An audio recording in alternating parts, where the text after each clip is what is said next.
Assalamualaikum Ayah Bunda. Kali ini Edukasi Zivana akan membahas tentang red flag pada perkembangan bahasa anak. Nah, setiap anak tentunya memiliki kemajuan tumbuh kembang yang berbeda, termasuk dalam hal berbicara. Itulah mengapa pentingnya tahapan belajar berbicara, sehingga perlu diperhatikan oleh Ayah Bunda. Namun, Ayah Bunda juga perlu ingat bahwa tahapan kemajuan perkembangan setiap anak tentunya berbeda. Tak sedikit anak yang mengalami keterlambatan berbicara atau yang biasa disebut dengan speech delay.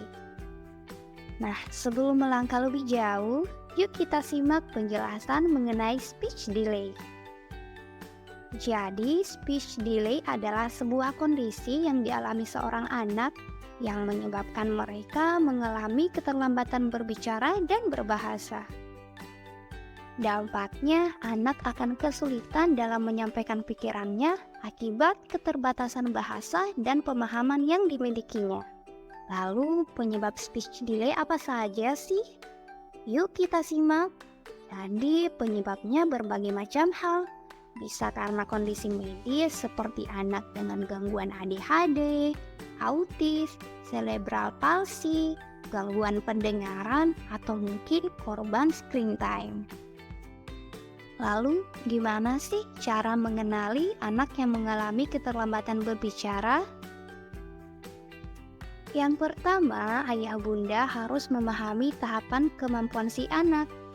Ketidaksesuaian perkembangan atau kemampuan itulah yang disebut dengan keterlambatan atau ada gangguan apabila persyaratan tak terpenuhi.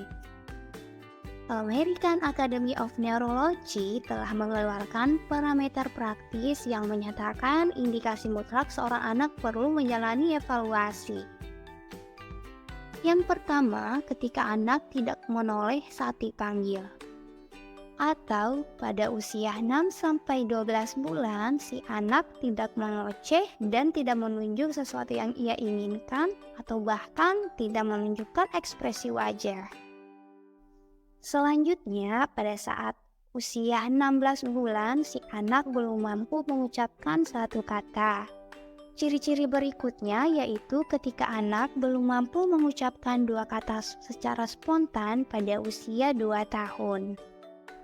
Nah, selanjutnya pada usia 3-5 tahun, anak belum mampu bercerita serta menggunakan kalimat lebih dari 4 kata saat berbicara. Baik ayah bunda, itulah beberapa cara mendeteksi dini perkembangan bahasa anak.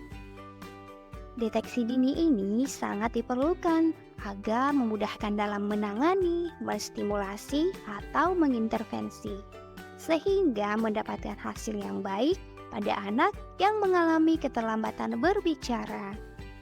Lalu, seperti apa sih langkah penanganan yang dapat kita lakukan ketika si anak mengalami speech delay? Nah, penanganan speech delay tergantung pada tingkat keparahannya. Jadi, untuk mengetahui hal tersebut, ayah dan bunda perlu gercep nih untuk mengonsultasikan ke dokter spesialis anak. Tips selanjutnya, ini nih yang paling mudah. Jadi, ayah bunda harus menyempatkan waktu untuk melakukan interaksi dengan anak. Karena semakin sering mengajaknya berbicara, maka kosakata anak akan semakin bertambah. Bukan hanya itu loh, pemahaman si anak juga akan semakin meningkat. Yang terakhir ini mungkin akan menjadi tantangan para ayah bunda nih. Jika anak kecanduan bermain gadget, ayah dan bunda sebaiknya menyepakati untuk mengurangi screen time sementara waktu. Yuk ayah bunda, deteksi dini, stimulasi, intervensi, terapi, maka hasilnya akan baik. Sekian dulu, semoga bermanfaat ya. Next, kita bahas apa lagi nih?